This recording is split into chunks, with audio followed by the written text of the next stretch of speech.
ನಮಸ್ಕಾರ ಎಲ್ರಿಗೂ, ನಾನು ಚಿಕ್ಕಮಗ. ಸೊ ಇವತ್ತಿನ ವಿಡಿಯೋ ಬಂದ್ಬಿಟ್ಟು ಕುವೈತ್ ಫ್ಯಾಮಿಲಿ ವೀಸಾ ಬಗ್ಗೆ. ಸೊ ಈ ವಿಡಿಯೋದಲ್ಲಿ ಬಂದ್ಬಿಟ್ಟು ಕುವೈತ್ ಫ್ಯಾಮಿಲಿ ವೀಸಾ ಹೇಗೆ ಅಪ್ಲೈ ಮಾಡೋದು ಮತ್ತು ಅದಕ್ಕೆಲ್ಲ ಏನೆಲ್ಲ ಡಾಕ್ಯುಮೆಂಟ್ಸ್ ಬೇಕು, ಸೊ ಅದಾದ್ಮೇಲೆ ಎಷ್ಟು ಮಿನಿಮಮ್ ಸ್ಯಾಲ್ರಿ ಇರಬೇಕು ಅದ್ರ ಬಗ್ಗೆ ಫುಲ್ ಡೀಟೇಲ್ ಈ ವಿಡಿಯೋದಲ್ಲಿ ನೋಡೋಣ. ಸೊ ಅದಕ್ಕಿಂತ ಮುಂಚೆ ನನ್ನ ಚಾನಲ್ ಹೊಸ್ದಾಗಿ ಯಾರು ನೋಡ್ತಾ ಇದ್ರೆ ಪ್ಲೀಸ್ ಸಬ್ಸ್ಕ್ರೈಬ್ ಮಾಡಿ ನೋಡಿ. ಈ ವಿಡಿಯೋ ಕೊನೆಯವರೆಗೂ ನೋಡಿ, ಇಷ್ಟ ಆದರೆ ಲೈಕ್ ಮಾಡಿ, ಇಲ್ಲಾಂದರೆ ಡಿಸ್ಲೈಕ್ ಮಾಡಿ, ಸರಿನಾ. ಸೊ ಫಸ್ಟ್ ಬಂದ್ಬಿಟ್ಟು ಫ್ಯಾಮಿಲಿ ವೀಸಾ ನೀವು ತಗೊಳ್ಳೋಕ್ಕೆ ಸೊ ಏನೆಲ್ಲ ಡಾಕ್ಯುಮೆಂಟ್ಸ್ ಬೇಕು ಮೇನ್ ಇದೆ ನಮಗೆ, ಸರಿನಾ. ಸೊ ಫಸ್ಟ್ ಬಂದ್ಬಿಟ್ಟು ಈ ಸ್ಪಾನ್ಸರ್ ಸಿವಿಲ್ ಐ ಡಿ ಬೇಕಾಗುತ್ತೆ. ಸ್ಪಾನ್ಸರ್ ಅಂದರೆ ಈಗ ಇಲ್ಲಿ ಕುವೈತಲ್ಲಿ ಯಾರು ವರ್ಕ್ ಮಾಡ್ತಾ ಇರ್ತಾರಲ್ಲ, ಸೊ ಅವ್ರದ್ದು ಸಿವಿಲ್ ಐ ಡಿ ಬೇಕಾಗುತ್ತೆ, ಸರಿನಾ. ಸೊ ನೆಕ್ಸ್ಟ್ ಬಂದ್ಬಿಟ್ಟು ಸ್ಪಾನ್ಸರ್ ವರ್ಕ್ ಪರ್ಮಿಟ್, ಇಲ್ಲಿ ಇಸ್ನಾಮಲ್ ಅಂತೇಳಿ ಕರೀತಾರೆ. ಸೊ ಅವ್ರದ್ದು ನಾವು ಇಂಗ್ಲೀಷಲ್ಲಿ ವರ್ಕ್ ಪರ್ಮಿಟ್ ಅಂತೇಳಿ ಕರೀತಾರೆ, ಸರಿನಾ. ಸೊ ಅದು ಬೇಕಾಗುತ್ತೆ, ಇಲ್ಲಿ ಯಾರು ವರ್ಕ್ ಮಾಡ್ತಾ ಇರ್ತಾರಲ್ಲ ಅವ್ರದ್ದು, ಸರಿನಾ. ನೆಕ್ಸ್ಟ್ ಬಂದ್ಬಿಟ್ಟು ಪಾಸ್ಪೋರ್ಟ್ ಕಾಪಿ ಬೇಕು ಫ್ಯಾಮಿಲಿ ಮೆಂಬರ್ಸ್ದು. ಎಲ್ಲಿ ಈಗ ಇಲ್ಲಿ ಹಸ್ಬೆಂಡ್ ಇದ್ರೆ ವೈಫಿಗೆ ಅಪ್ಲೈ ಮಾಡ್ತಾ ಇದ್ರೆ ಸೊ ಅವ್ರದ್ದು ಪಾಸ್ಪೋರ್ಟ್ ಕಾಪಿ ಬೇಕು. ಸೊ ಇನ್ನೊಂದು ಮೇನ್ ಏನಂದರೆ ಪಾಸ್ಪೋರ್ಟಲ್ಲಿ ಬಂದ್ಬಿಟ್ಟು ಈ ಎರಡು ಪಾಸ್ಪೋರ್ಟಲ್ಲಿ ಹಸ್ಬೆಂಡ್ ಆ್ಯಂಡ್ ವೈಫ್ ಪಾಸ್ಪೋರ್ಟಲ್ಲಿ ಸೊ ನೇಮ್ ಇರಬೇಕು ಅವ್ರದ್ದು, ಸ್ಪೌಸ್ ನೇಮ್ ಇರಲೇಬೇಕು. ಅದರಲ್ಲಿ ಚೇಂಜಸ್ ಇದ್ದರೆ ಅದು ಅಕ್ಸೆಪ್ಟ್ ಮಾಡಲ್ಲ. ಸೊ ಅದಾದಮೇಲೆ ನೆಕ್ಸ್ಟ್ ಬಂದ್ಬಿಟ್ಟು ಮ್ಯಾರೇಜ್ ಸರ್ಟಿಫಿಕೇಟ್ ಬೇಕು, ಅದು ಅಟೆಸ್ಟೆಡ್ ಆಗಿರಬೇಕು, ಸರಿನಾ. ಸೊ ಅದಾದಮೇಲೆ ಬಂದ್ಬಿಟ್ಟು ನಿಮಗೆ ಇದು ಬರ್ತ್ ಸರ್ಟಿಫಿಕೇಟ್ ಬೇಕು. ಈಗ ನಿಮ್ಮ ಮಕ್ಕಳಿಗೆ ಏನಾದ್ರು ನೀವು ಅಪ್ಲೈ ಮಾಡ್ತಾ ಇದ್ರಿ ಅಂದರೆ ಸೊ ಅದು ಬರ್ತ್ ಸರ್ಟಿಫಿಕೇಟ್ ಖಂಡಿತ ಬೇಕು, ಅದು ಕೂಡ ಅಟೆಸ್ಟೆಡ್ ಆಗಿರಬೇಕು. ನಾನು ಬರೀ ಬರ್ತ್ ಸರ್ಟಿಫಿಕೇಟ್ ಅಟ್ಯಾಚ್ ಮಾಡೋಕ್ಕಾಗಲ್ಲ, ಅಟೆಸ್ಟೆಡ್ ಆಗಿರಬೇಕು, ಸರಿನಾ. ಸೊ ಅದಾದಮೇಲೆ ಬಂದ್ಬಿಟ್ಟು ಡಿಗ್ರಿ ಸರ್ಟಿಫಿಕೇಟ್, ಇಲ್ಲಿಂದ ಹಸ್ಬೆಂಡಿಗೆ ಅಪ್ಲೈ ಮಾಡ್ತಾ ಇದ್ರೆ ಹಸ್ಬೆಂಡು ಡಿಗ್ರಿ ಕಂಪ್ಲೀಟ್ ಆಗಿರಬೇಕು, ಅವ್ರದ್ದು ಅಟೆಸ್ಟೆಡ್ ಆಗಿರಬೇಕು ಡಿಗ್ರಿ ಸರ್ಟಿಫಿಕೇಟು, ಅದು ಬೇಕೇ ಬೇಕು. ಸೊ ಅಟೆಸ್ಟೆಡ್ ಇಂಡಿಯಾ ಮತ್ತು ಕುವೈತಲ್ಲಿ ಎರಡೂ ಕಡೆ ಆಗಿರಬೇಕು, ಹಂಗಾದ್ರೆ ಮಾತ್ರನೇ ಅಕ್ಸೆಪ್ಟ್ ಮಾಡೋದು, ಸರಿನಾ. ಸೊ ಅದಾದಮೇಲೆ ಬಂದ್ಬಿಟ್ಟು ಮೇಯ್ನ್ ಇದೆ ಸ್ಯಾಲ್ರಿ ಬಂದ್ಬಿಟ್ಟು ನಿಮಗೆ ಸೊ 800 KD ಹಸ್ಬೆಂಡ್ಗೆ ಇರಲೇಬೇಕು, ಅವಾಗಲೇ ನಾವು ಫ್ಯಾಮಿಲಿ ಮೆಂಬರ್ಸ್ನ ಅವರು ಕರ್ಕೊಂಬರೋಕ್ಕಾಗುತ್ತೆ. ಅದಕ್ಕಿಂತ ಕೆಳಗೆ ಸ್ಯಾಲ್ರಿ ಇದ್ದರೆ ಸೊ ಅದು ವೀಸಾ ಅಪ್ರೂವಲ್ ಆಗಲ್ಲ, ಅದು ಮೇಯ್ನು, ಸರಿನಾ. ಸೊ ಅದಾದಮೇಲೆ ಬಂದ್ಬಿಟ್ಟು ವೀಸಾ ಅಪ್ಲಿಕೇಶನ್ ಫಾರ್ಮು ನೀವು ಫಿಲ್ ಮಾಡಬೇಕಾಗತ್ತೆ. ಸೊ ಇದು ಎಲ್ಲಿ ಅಪ್ಲೈ ಮಾಡೋದು ಅಂದರೆ ಸೊ ಇದು ಏನೆಲ್ಲ ಡಾಕ್ಯುಮೆಂಟ್ಸ್ ನಾನು ನಿಮಗೆ ಹೇಳಿದೆ, ಸೊ ಇದೆಲ್ಲ ಬಂದರೆ ನಾನು ಸ್ಕ್ರೀನ್ಶಾಟ್ ಅಟ್ಯಾಚ್ ಮಾಡ್ತಾ ಸ್ಕ್ರೀನ್ಶಾಟ್ ತೊಗೊಳ್ಳಿ, ಇಲ್ಲಾಂದರೆ ನೋಟ್ ಮಾಡ್ಕೊಳ್ಳಿ, ಎರಡೊಳಗೆ ಏನಾದ್ರು ಮಾಡ್ಕೊಳ್ಳಿ. ಸೊ ನೆಕ್ಸ್ಟ್ ಬಂದ್ಬಿಟ್ಟು ಹೇಗೆ ಅಪ್ಲೈ ಮಾಡೋದು ಅಂದರೆ ಸೊ ಅವ್ರದ್ದು ಆ ಸಿವಿಲ್ ಐ ಡಿ ಇರುತ್ತಲ್ಲ ಸ್ಪಾನ್ಸರ್ದು, ಅಂದರೆ ಇಲ್ಲಿ ಯಾರು ವರ್ಕ್ ಮಾಡ್ತಾ ಇರ್ತಾರೆ ಕುವೈತಲ್ಲಿ ಅವ್ರದ್ದು ಆ ಸಿವಿಲ್ ಐ ಡಿಲಿ ಯಾವ ಏರಿಯಾ ಅಂತ ಮೆನ್ಷನ್ ಮಾಡಿರ್ತಾರೆ, ಕುವೈತ್ ಸಿಟಿ ಆಗ್ಬೋದು, ಇಲ್ಲಾಂದರೆ ಸಾಲ್ಮಿ ಆಗ್ಬೋದು, ಶೂಯೇಕ್ ಆಗ್ಬೋದು, ಎಲ್ಲಿ ಮೆನ್ಷನ್ ಮಾಡಿರ್ತಾರೆ ಸೊ ಅಲ್ಲೋಗಿ ಅಪ್ಲೈ ಮಾಡಬೇಕು.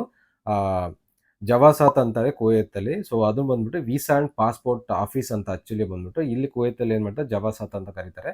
ಸೊ ಅಲ್ಲಿಗೆ ಹೋಗಿ ಇದೆಲ್ಲ ಡಾಕ್ಯುಮೆಂಟ್ಸ್ ಎಲ್ಲ ರೆಡಿ ಮಾಡ್ಕೊಂಡು ಹೋಗಿ ಅಪ್ಲೈ ಮಾಡಿದರೆ ಸೊ ಈಸಿಯಾಗಿ ನಿಮ್ಗೆ ಅಲ್ಲಿಂದ 1 to 2 weeks ಒಳಗೆ ವೀಸಾ ನಿಮಗೆ ಬರುತ್ತೆ, ಸರಿನಾ.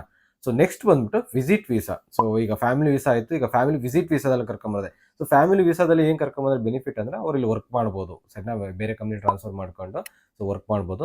ಸೊ ಫ್ಯಾಮಿಲಿ ವಿಸಿಟ್ ವೀಸಾದಲ್ಲಿ ಬಂದ್ಬಿಟ್ಟು ಜಸ್ಟ್ ಅವ್ರು 1 ತಿಂಗಳು 2 ತಿಂಗಳು ಸ್ಟೇ ಮಾಡ್ಲಿಕ್ಕೆ ಅಷ್ಟೇ ಪರ್ಮಿಷನ್ನು. ಸೊ ಅದಕ್ಕೆ ಮಾತ್ರ ಅವ್ರು ಬಂದು ಹೋಗ್ಲಿಕ್ಕೆ ಏನೆಲ್ಲ ಡಾಕ್ಯುಮೆಂಟ್ಸ್ ಬೇಕು ಅಂತೇಳಿ ಎಕ್ಸ್ಪ್ಲೈನ್ ಮಾಡ್ತೀನಿ, ಸರಿನಾ. ಸೊ ಫಸ್ಟ್ ಬಂದ್ಬಿಟ್ಟು sponsor civil I D. So ಯಾರು ನಿಮಗೆ ಸ್ಪಾನ್ಸರ್ ಅಂದರೆ ನಿಮ್ಮ ಇಲ್ಲಿ ಯಾರು ಫ್ಯಾಮಿಲಿ ಮೆಂಬರ್ ಇದ್ದರೆ ಅವ್ರದ್ದು ಸ್ಪಾನ್ಸರ್ ಸಿವಿಲ್ ಐ ಡಿ ಬೇಕಾಗುತ್ತೆ. ಸೊ ನೆಕ್ಸ್ಟ್ ಬಂದ್ಬಿಟ್ಟು ಸ್ಪಾನ್ಸರ್ ಪಾಸ್ಪೋರ್ಟ್ ಕಾಪಿ ಬೇಕಾಗುತ್ತೆ. ಸೊ ಅವರು ಇಲ್ಲೇ ಇರ್ತಾರಲ್ಲ ಸೊ ಅವ್ರದ್ದು ಸ್ಪಾನ್ಸರ್ಡ್ ಪಾಸ್ಪೋರ್ಟ್ ಕಾಪಿ ಬೇಕಾಗುತ್ತೆ. ಸೊ ಅದಾದಮೇಲೆ ಬಂದ್ಬಿಟ್ಟು ಸೊ ಅವ್ರು ಅಪ್ಲೈ ಮಾಡೋಕೆ ಹೋಗ್ಬೇಕಾದ್ರೆ ಸ್ಪಾನ್ಸರ್ ಯಾರು ಇಲ್ಲಿರ್ತಾರಲ್ಲ ಅವರು ಒರಿಜಿನಲ್ ಪಾಸ್ಪೋರ್ಟ್ ಬೇಕಾಗುತ್ತೆ. ಎಲ್ಲಿಂದರೆ ಇಂಡಿಯನ್ ಎಂಬಸಿಲಿ ಅವರು ಅಲ್ಲಿ ಹೋಗಿ ಅಪಾಯಿಂಟ್ಮೆಂಟ್ ತೊಗೊಂಡು ಅಲ್ಲಿ ಅಟೆಸ್ಟೆಡ್ ಮಾಡಬೇಕಾಗುತ್ತೆ, ಅವಾಗ ಒರಿಜಿನಲ್ ಪಾಸ್ಪೋರ್ಟು ಸೊ ತೊಗೊಂಡು ಹೋಗ್ಬೇಕಾಗುತ್ತೆ. ಮತ್ತು ಸ್ಪಾನ್ಸರ್ದು ವರ್ಕ್ ಪರ್ಮಿಟ್ ಬೇಕಾಗುತ್ತೆ, ಸರಿನಾ. ಇದಕ್ಕೆ ಮುಂಚೆ ಹೇಳಿದ್ನಲ್ಲ ಇಸ್ನಾಮಲ್ ಅಂತೇಳಿ, ಅದು ವರ್ಕ್ ಪರ್ಮಿಟು ಸ್ಪಾನ್ಸರ್ದು ಬೇಕಾಗುತ್ತೆ. ಸೊ ನೆಕ್ಸ್ಟ್ ಬಂದ್ಬಿಟ್ಟು so passport copy of family members, ಯಾರಿಗೆ ಅಪ್ಲೈ ಮಾಡ್ತಾರೆ, ಇಲ್ಲಿ ಹಸ್ಬೆಂಡ್ ಇಲ್ಲಿತ್ತು ಅಂದರೆ ಸೊ ವೈಫಿಗೆ ಅಪ್ಲೈ ಮಾಡ್ತಾರೆ, ವೈಫ್ದು ಇಲ್ಲಿ ಫ್ಯಾಮಿಲಿ ಮೆಂಬರ್ಸ್ದು ಅವರಿಗೆ ಪಾಸ್ಪೋರ್ಟ್ ಕಾಪಿ ಬೇಕಾಗುತ್ತೆ. ಸೊ ಅದು ಕೂಡ ತಗೊಂಡೋಗ್ಬೇಕಾಗತ್ತೆ ಎಲ್ಲಿ ಅಪ್ಲೈ ಮಾಡಬೇಕಾದ್ರೆ, ಸರಿನಾ.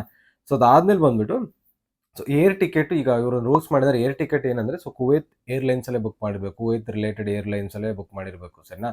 ಸೊ ಅದು ಬಂದ್ಬಿಟ್ಟು ಅದು ಬುಕ್ಕಿಂಗ್ದು ರೆಫರೆನ್ಸ್ ಬೇಕಾಗುತ್ತೆ, ಬುಕ್ಕಿಂಗ್ದು ಕನ್ಫರ್ಮೇಷನ್ ಕಾಪಿ ಒಂದು ತಗೊಂಡು ಹೋಗ್ಬೇಕಾಗುತ್ತೆ, ಸರಿನಾ. ಸೊ ನೆಕ್ಸ್ಟ್ ಬಂದ್ಬಿಟ್ಟು ಸ್ಯಾಲ್ರಿ ಇವರಿಗೆ ಎಷ್ಟು ಇರಬೇಕು ಅಂದರೆ ಸೊ 400 KD ಬೇಸಿಕ್ ಇದ್ರೆ ಸಾಕು. ಅವರು ವಿಸಿಟ್ ವೀಸಾದಲ್ಲಿ ಕರ್ಕೊಂಡು 1 ತಿಂಗಳು 2 ತಿಂಗಳು ಇಟ್ಕೊಂಡು ಸೊ ಅದಾದಮೇಲೆ ರಿಟರ್ನ್ ಹೋಗ್ಬೇಕಾಗತ್ತೆ.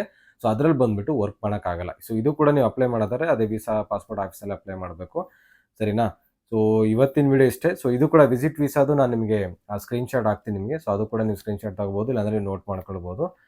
ಸೊ ಇದು ನಿಮಗೆ ತುಂಬ ಯೂಸ್ಫುಲ್ ಆಗುತ್ತೆ ಅಂತ ಅನಿಸುತ್ತೆ. ಕುವೈತಿಗೆ ಯಾರಾದರೂ ನಿಮ್ಮ ಫ್ಯಾಮಿಲಿ ಹಸ್ಬೆಂಡ್ ಆಗಲಿ ವೈಫಲ್ಲಿ ವರ್ಕ್ ಮಾಡ್ತಾ ಇದ್ದರೆ, ನೀವು ವಿಸಿಟ್ ವೀಸಾದಲ್ಲಾಗಲಿ ಇಲ್ಲ ಫ್ಯಾಮಿಲಿ ವೀಸಾದಲ್ಲಿ ಬರಬೇಕು ಅಂದಿದ್ರೆ ಸೊ ಏನೆಲ್ಲ ಡಾಕ್ಯುಮೆಂಟ್ಸ್ ಬಗ್ಗೆ ನಿಮಗೆ ಕನ್ಫ್ಯೂಷನ್ ಇದ್ದರೆ ಸೊ ಇದರಲ್ಲಿ ನೀವು ರೆಫರ್ ಮಾಡ್ಬೋದು, ಸರಿನಾ. ಸೊ ಇವತ್ತಿನ ವಿಡಿಯೋ ಇಷ್ಟೇ. ಇದು ಇಷ್ಟ ಆದ್ರೂ ಲೈಕ್ ಮಾಡಿ, ಇಲ್ಲ ಡಿಸ್ಲೈಕ್ ಮಾಡಿ. ನೆಕ್ಸ್ಟ್ ವಿಡಿಯೋ ಸಿಗೋಣ. Bye, take care, love you all guys.